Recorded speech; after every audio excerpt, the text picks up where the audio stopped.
ಕರ್ನಾಟಕ ಸರ್ಕಾರ ಯುವ ಸಬಲೀಕರಣ ಮತ್ತು ಕ್ರೀಡಾ ಇಲಾಖೆ ಕಾರ್ಕಳ ತಾಲೂಕು ಕ್ರೀಡಾಂಗಣದಲ್ಲಿ ಸುಮಾರು 3.5 ಕೋಟಿ ರೂಪಾಯಿ ವೆಚ್ಚದ ಒಳಾಂಗಣ ಕ್ರೀಡಾಂಗಣದ ಗುದ್ದಲಿ ಪೂಜೆಯನ್ನ ಕಾರ್ಕಳ ಶಾಸಕ ವಿ ಸುನೀಲ್ ಕುಮಾರ್ ಅವರು ಧಾರ್ಮಿಕ ವಿಧಿವಿಧಾನದ ಮೂಲಕ ನೆರವೇರಿಸಿದರು।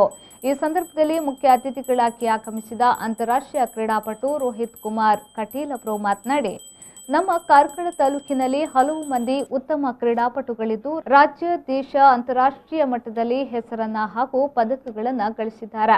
ಒಲಿಂಪಿಕ್ಸ್ನಲ್ಲಿ ಚಿನ್ನದ ಪದಕವನ್ನ ಗಳಿಸುವ ಕನಸು ಸದ್ಯದಲ್ಲಿ ನನಸಾಗುವ ಸಮಯ ಬಂದಿದೆ ಎಂದರು।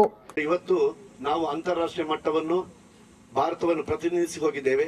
ಆದರೆ ಸುನಿಲ್ ಕುಮಾರ್ ಅವರಿಗೆ ಒಂದು ಮನಸ್ಸಿದೆ, ಕಾರ್ಕಳದಲ್ಲಿ ಯಾರಾದರೂ ಒಬ್ಬ ಕ್ರೀಡಾಪಟು ಅಂತಾರಾಷ್ಟ್ರೀಯ ಮಟ್ಟವನ್ನು ಭಾರತವನ್ನು ಪ್ರತಿನಿಧಿಸುವುದಲ್ಲ, ಒಲಿಂಪಿಕ್ಸ್ ನಲ್ಲಿ ಒಂದು ಪದಕ ಗಳಿಸುವಂತಹ ಒಂದು ಕ್ರೀಡಾಪಟು ಇಲ್ಲಿ ಬರಬೇಕು ಅಂತ ಹೇಳಿ ಅವರ ಒಂದು ಆಶೆ ಇದೆ। ಅದನ್ನು ಖಂಡಿತವಾಗಿಯೂ ಈ ಯುವ ಕ್ರೀಡಾಪಟುಗಳು ಅದನ್ನು ನೆರವೇರಿಸಿಕೊಡಬೇಕು।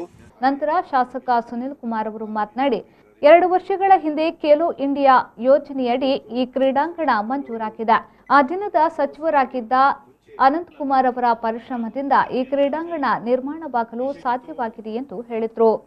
ಈಗಲೇ ನನಗೆ ಆರ್ಡರ್ ಮಾಡಿ ನನ್ನ ಕೈಗೆ ಆರ್ಡರ್ ಕೊಡಬೇಕು ಅಂತ ಹೇಳಿ ರಾಜವರ್ಧನ್ ರಾಥೋಡ್ಗೆ ಅವತ್ತೇ ಆರ್ಡರ್ ಮಾಡಿ 3.5 ಕೋಟಿ ರೂಪಾಯಿಯನ್ನ ನನ್ನ ಕಾರ್ಕಳ ಕ್ರೀಡೆಗೆ। ಹಾಗಾಗಿ ಇವತ್ತಿನ ಒಳಾಂಗಣದ ನಮ್ದು ಏನು ಕೋರ್ಟ್ ನಿರ್ಮಾಣ ಆಗುತ್ತೆ, ಆ ಕೋರ್ಟಿಗೆ ಸನ್ಮಾನ್ಯ ಅನಂತ್ ಕುಮಾರ್ ಅವರ ಹೆಸರನ್ನ ಇಡಬೇಕು ಅಂತ ನಾವು ಯೋಚನೆ ಮಾಡಿದ್ದೇವೆ।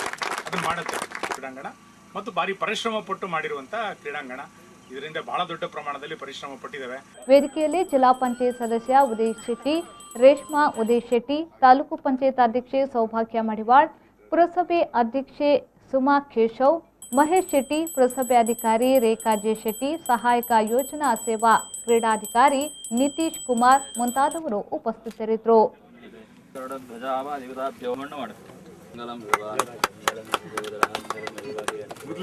ಯೋಗ